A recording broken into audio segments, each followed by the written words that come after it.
विश्वानि देव सवितर्दुरितानि परासुव यद्भद्रं तन्न आसुव। ओम श्री परमात्मने नमः। ओम श्री गुरुभ्यो नमः। ओम सर्वेभ्यो नमः। ओम। वैदिक संस्कृति के इस अंक में आप सभी का स्वागत है। हम स्वाध्याय क्रम में आगे बढ़ते हुए संध्या के विषय में उपस्थान मंत्रों के बाद में गायत्री मंत्र की बात आई। गायत्री मंत्र से तो भारतवर्ष में जन्म लेने वाला शायद ही कोई व्यक्ति ऐसा हो जिसको गायत्री मंत्र के बारे में बोध ना हो। कुछ जानबूझ कर के ही ना करें एक अलग बात है, लेकिन ऐसा कभी नहीं हो सकता है कि इस मां वसुंधरा पर जन्म लेने के बाद में इस आर्यवर्त राष्ट्र में भारत भूमि पर और उसके कानों में गायत्री मंत्र की मधुर ध्वनि, वेद की ध्वनि ना गई हो। अर्थ क्या है? तो बात आई ओम भूर्भुवः स्वः। ओम भूः, भू प्राणों से प्यारा। तो पूर्व अंक में भी हमने इस विषय पर विस्तार से चर्चा की कि प्राणों से प्यारा, प्राणों का प्राण कैसे है, वो कितना विराट है, वो कितना सूक्ष्म है। जो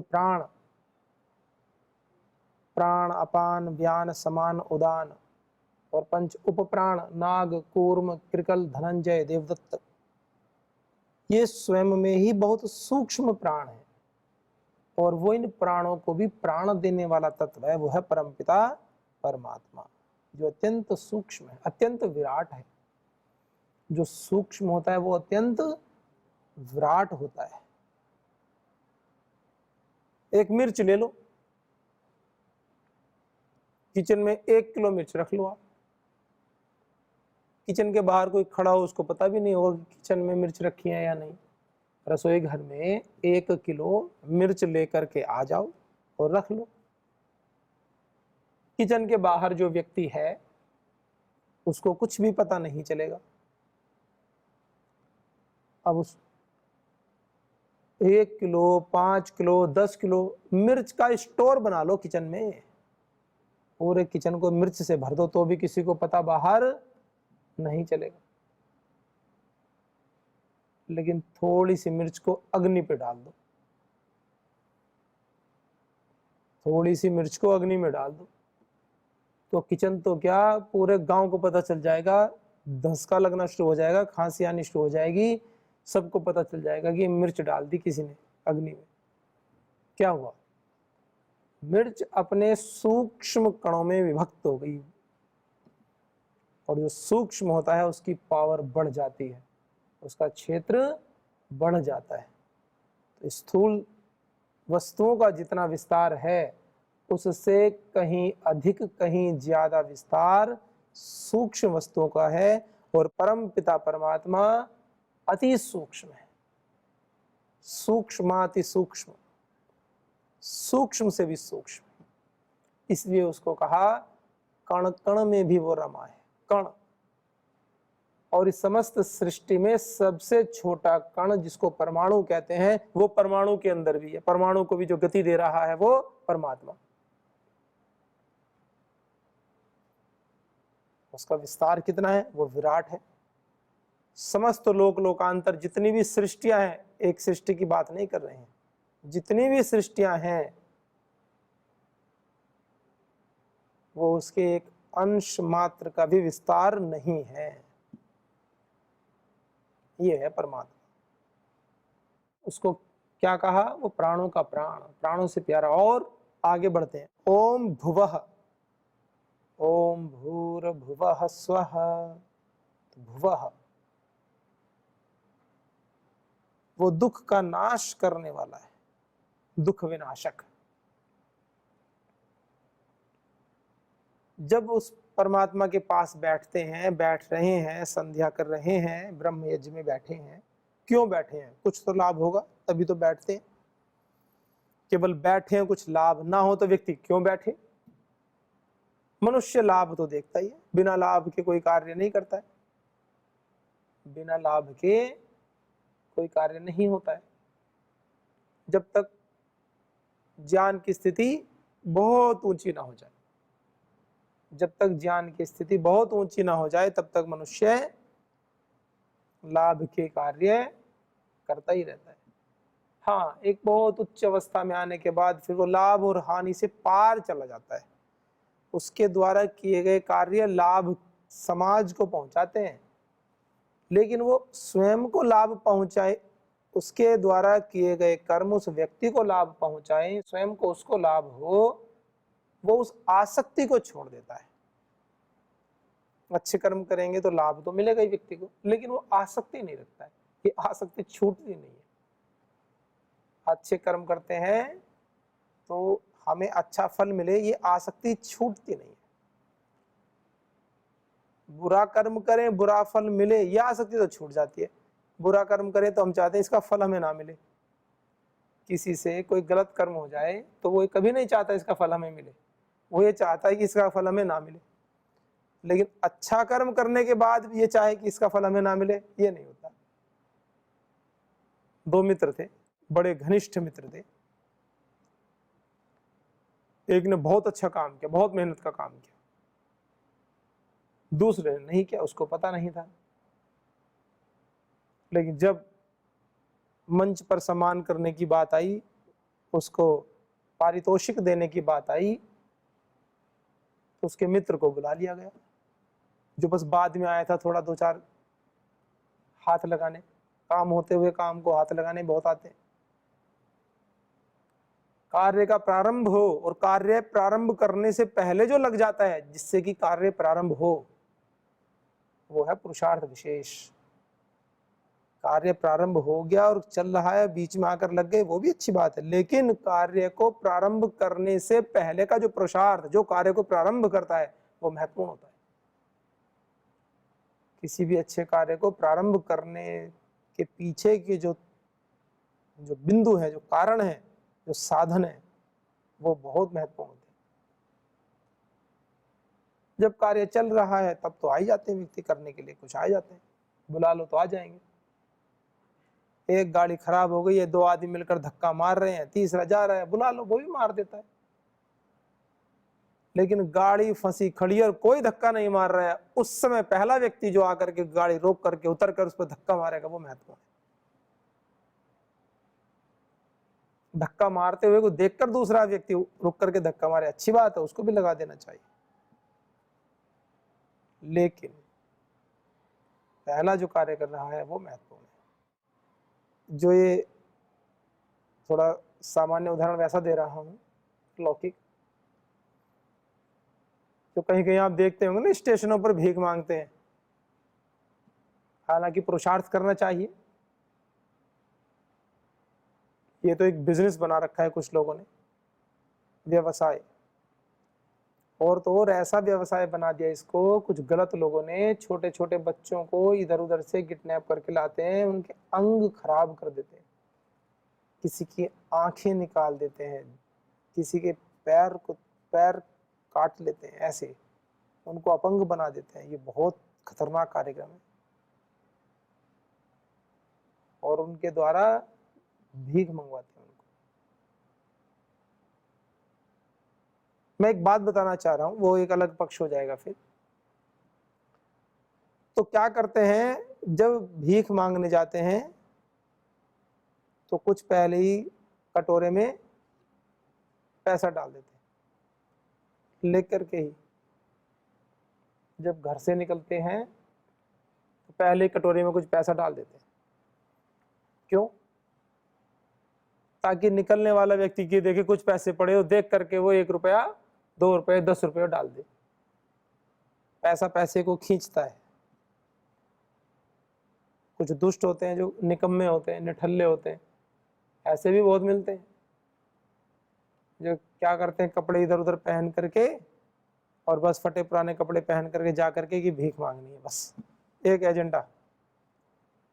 वो तो मजबूरी में करते हैं, वो एक अलग बात है, लेकिन कुछ जानबूझ करके बिना किसी परेशानी के, जैसे आप लोग ड्यूटी पे जाते हैं तो वो ना धो करके फिर अपना गंदे कपड़े पहन करके शरीर की स्थिति खराब करके ऐसे और बैठ जाते हैं, जहाँ से यात्री ज़्यादा से ज़्यादा गुजरते हैं जाते हैं मार्ग में, वहाँ बैठ जाते हैं।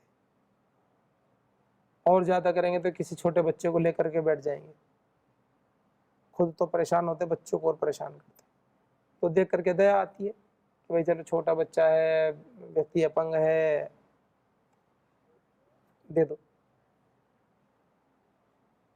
तो मैं विषय बता रहा हूँ, वो एक अलग गंभीर विषय है कि वो भी कटोरे में थोड़ा सा पैसा निकलने से पहले डाल के जाते हैं, क्योंकि पता नहीं शुरुआत कौन करे या ना करे। इसी चक्कर में पता चले दोपहर हो गई, कोई शुरुआत ही नहीं कर रहा, तो शुरुआत पहले खुद ही कर देते हैं, निकलने से पहले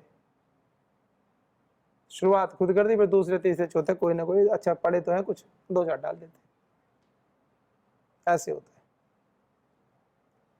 कुछ दुकान करते हैं, रिपेयरिंग की दुकान करते हैं, मोटरसाइकिल की रिपेयरिंग, तो कोई मोटरसाइकिल आए ना आए, वो दो चार मोटरसाइकिल खरीद करके बाहर खड़ी करते हैं मोटरसाइकिल की, यहाँ सुरक्षित मोटरसाइकिल, कुछ दो एक मोटरसाइकिल खोल के उनकी रहेगी, वो खोल के रख देते हैं कि यहाँ मोटरसाइकिल रिपेयरिंग का कार्य चल रहा है, इनकी दुकान चल रही है, तो दूसरा व्यक्ति आके हाँ भाई लो मेरी मोटरसाइकिल ठीक कर दो, ऐसे करते हैं। गलत सही का विवेचन नहीं कर रहा हूं मैं, ये नहीं कह रहा हूँ जो करते हैं वो गलत करते हैं, सही करते हैं, ये बात ही नहीं कर रहा हूँ। बात ये कर रहा हूँ, शुरुआत थोड़ी कठिन होती है, तो वो क्या करते हैं, शुरुआत स्वयं ही कर देते हैं। ये जो बात है ना, स्वयं शुरुआत करने वाली, इस बात पर केंद्रित रहो बस। उदाहरण क्या है, अच्छे हैं बुरे हैं, वो तो समझाने की दृष्टि से एक बात लौकिक बता दी आपको। शुरुआत महत्वपूर्ण होती है, इनिशिएटिव लेना, कहीं कोई गलत कार्य हो रहा है या किसी सेवा के कार्य को कहा जा रहा है, कौन करेगा, करेंगे तो सारे ही,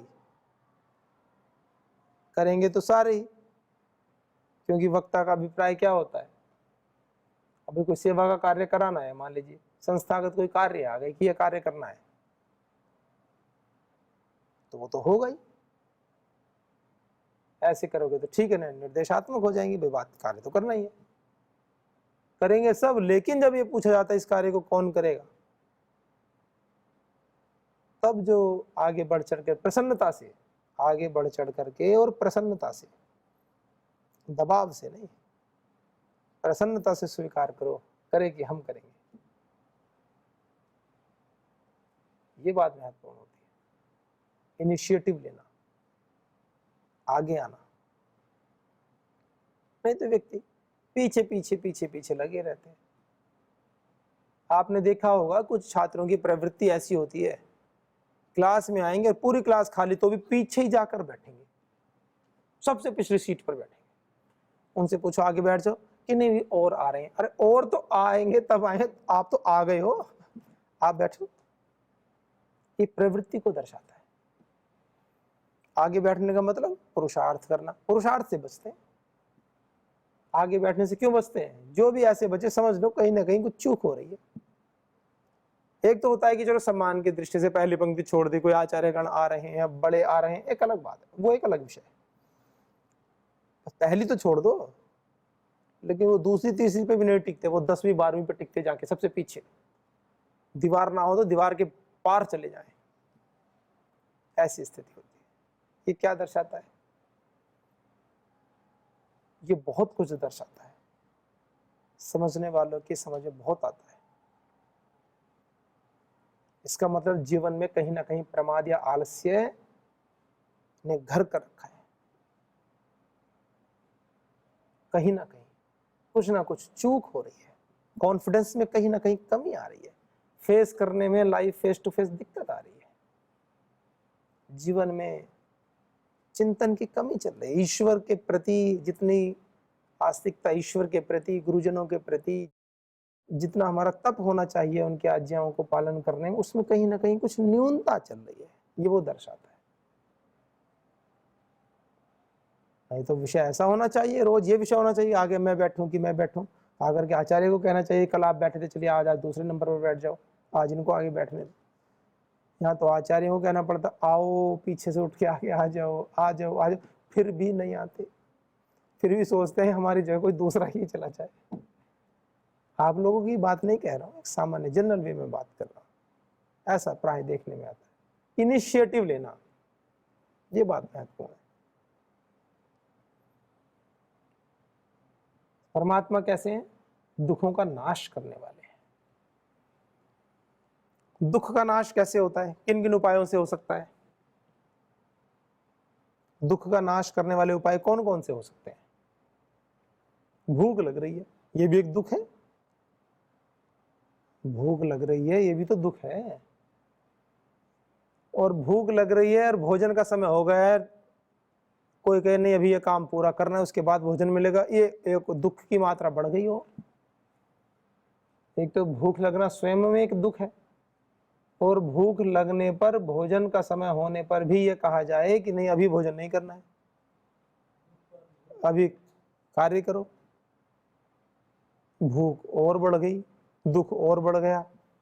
और इतने दुख से बात नहीं बन रही थी, भूखे थे, थके हुए थे, गर्मियों का मौसम था, सारे भाई बैठे हुए थे, भोजन कर रहे थे, और ठंडी ठंडी रसमलाई बट रही थी, कहा तुम बांटो, उसको बांटने को दे दे बाल्टी में करछी दे करके। जो खुद भूखा, गर्मी का मौसम, उससे कहो तुम रसमलाई बांटो, और दुख बढ़ गया। और बांटे और दूसरा चटकारा लेकर खाए, वाह क्या स्वादिष्ट बनी है, और मात्रा बढ़ रही है, तो दूसरा का एक और दे दो।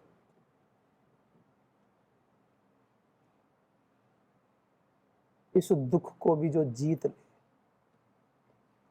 उस परिस्थिति में भी जिसके मन में यह भावना है, उस परिस्थिति में भी जिसके मन में उस अच्छे व्यंजन के प्रति आसक्ति पैदा ना हो, ये साधना, ये कैसे सफल हो, कैसे सीखे? बहुत छोटी सी बात बताइए, बहुत सामान्य बात। नहीं तो दुख तो कई प्रकार के हैं। सांख्य दर्शन कहता है ना, अथ त्रिविध दुख अत्यंत निवृत्ति अत्यंत पुरुषार्थ। तीन प्रकार के दुख, आध्यात्मिक दुख, आदि भौतिक दुख, आधिदैविक दुख। आध्यात्मिक दुख अर्थात मानसिक ताप है, इच्छा हुई कार्य पूरा नहीं हुआ, दुख हो गया, बुखार हो गया, ये सब हो गया। आदि भौतिक दुख, जा रहे थे किसी ने टक्कर मार दी, पैर टूट गया, कुछ और कार्य हो गए, वात पित्त कफ बिगड़ गया, कुछ बीमारी हो गई, कहीं से चोट लग गई। आधिदैविक दुख, बहुत तेज बारिश हो गई, भीग गए, बीमार पड़ गए। हालांकि ब्रह्मचारियों का सामर्थ्य तो ऐसा होना चाहिए 7 दिन भीगने के बाद भी कहे कि अभी थोड़ी कसर रह गई, थोड़ा और नहाने का मन है। मतलब 7 दिन नहाना नहीं है, एक बात बता रहा हूँ, स्टैमिना। और जनवरी में भी नहाए बारिश में, कभी होती है बारिश, तब होना चाहिए जीवन में, ये बात है। ऐसा नहीं कि बुजुर्ग आदमी जनवरी की ठंड में बारिश में नहाने लगे रात में और कहे, ऐसे नहीं, विवेकपूर्ण तरीके से। बात कहने की ये है,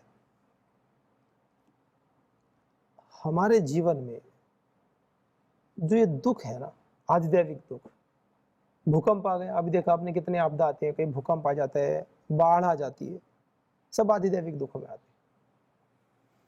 तो इनके कारण से जो दुख हमें मिलते हैं, इन सभी जो भी दुख है, इन सभी दुखों से पार जाना, अथ त्रिविध दुख अत्यंत निवृत्ति, इनकी अत्यंत निवृत्ति हो जाए, तो उसके लिए पुरुषार्थ सामान्य करना पड़ेगा क्या? कहा अत्यंत पुरुषार्थ।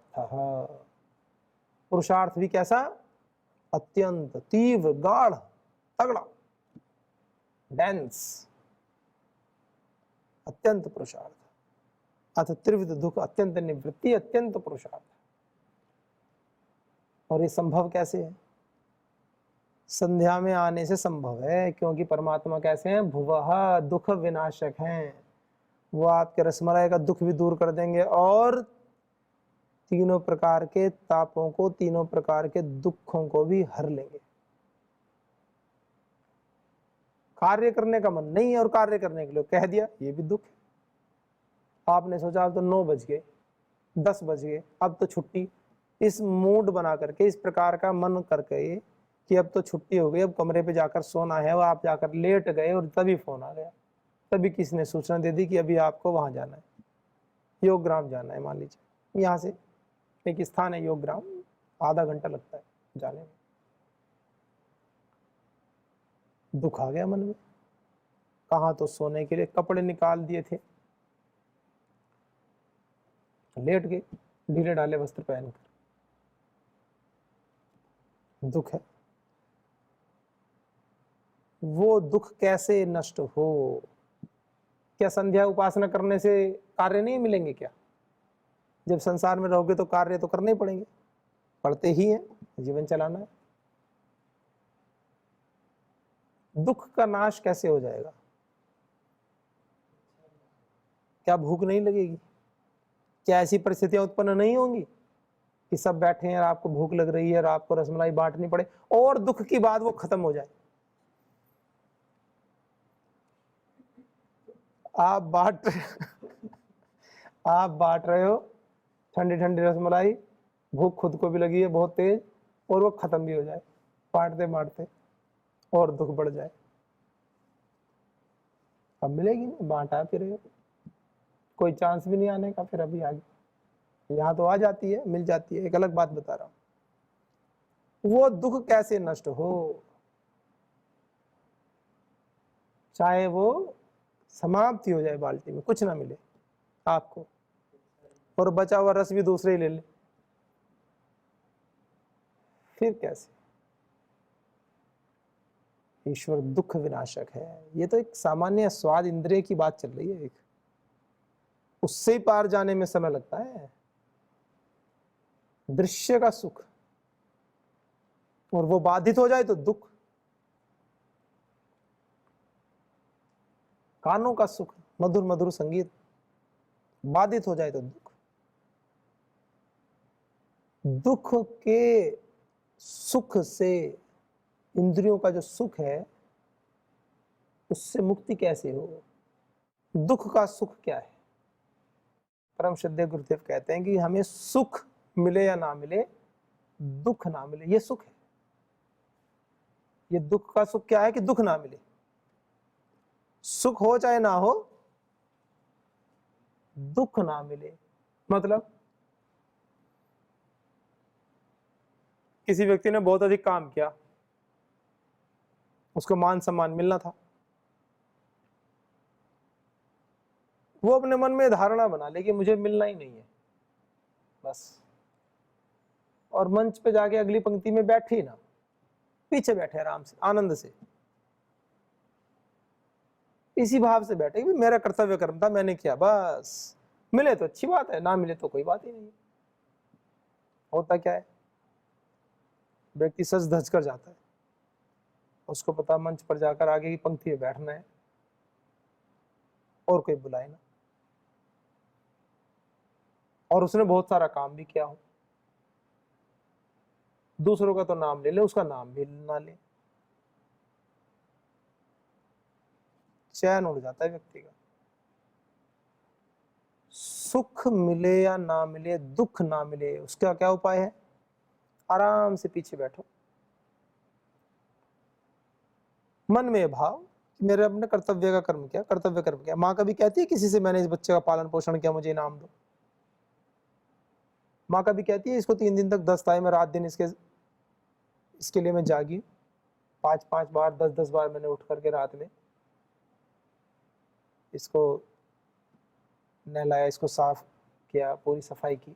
मुझे इनाम दो, आज तो मैंने विशेष पुरुषार्थ किया। कभी कहती है, कभी सुना नहीं होगा, कभी नहीं सुना होगा, कभी किसी माँ ने कहा हो कि आज मैंने 5 बार उठ करके इस बच्चे के दस्त लग गए थे, इसको साफ किया है। कभी नहीं सुना। कभी ये कामना नहीं करती कि कोई आकर घर पर कहे पेट थपथपा करके आज तो बहुत अच्छा काम किया, बहुत पुरुषार्थ किया। कामना ही नहीं है उसको। उसको पता है मेरा कर्तव्य कर्म है, बस। उसको ये सुख चाहिए ही नहीं। उसको दुख होगा कैसे? जिसको सुख की कामना नहीं है उसको दुख हो ही नहीं सकता। ये बात विशेष है। जो बड़े साधक होते हैं वो इस पर कार्य करते हैं। वो कहते हैं कि हमें सुख मिले या ना मिले, दुख नहीं चाहिए, बस। सीधी सी बात है। ये हमें निर्धारित करना है, हमें किस सुख को लेना है, किसको नहीं लेना। कुछ कहते हैं सुख और दुख एक साथ आते हैं, वो लौकिक सुख की बात होती है। लेकिन जब हम वेदों में बात करते हैं, ओम भूर्भुवः स्वः की बात करते हैं, कल हम इस विषय को भी लेंगे अगले अंक में। स्वः परमात्मा सुख स्वरूप है, वो कौन सा सुख है, इस विषय पर भी चर्चा करेंगे। तो अभी तो चर्चा चल रही है परमात्मा दुखों का नाश करने वाला है, तो इस विषय को और विस्तार से लेंगे, क्योंकि जीवन से जुड़ा हुआ विषय है। दुखों का कैसे नाश होता है, वो परमात्मा कैसे, आप संध्या में बैठेंगे तो आपके दुखों का नाश कैसे होगा। तो आइए बैठना तो शुरू करें, नाश तो होगा, चूंकि वेद में कहा है, और वेद में कई बात असत्य तो होती नहीं है। ईश्वर की वाणी है वेद। तो कुछ भी समझ में ना आए तो यज्ञ में संध्या में बैठना तो शुरू करो, गायत्री मंत्र का जाप तो शुरू करो। प्रोसेस पता ही ना चले बाद की बात है, लेकिन सुख मिलना, दुख नष्ट होना तो शुरू हो ही जाएगा। ओम शांति शांति शांति। ओम श्री परमात्मने नमः। ओम श्री गुरुभ्यो नमः। ओम सर्वेभ्यो नमः।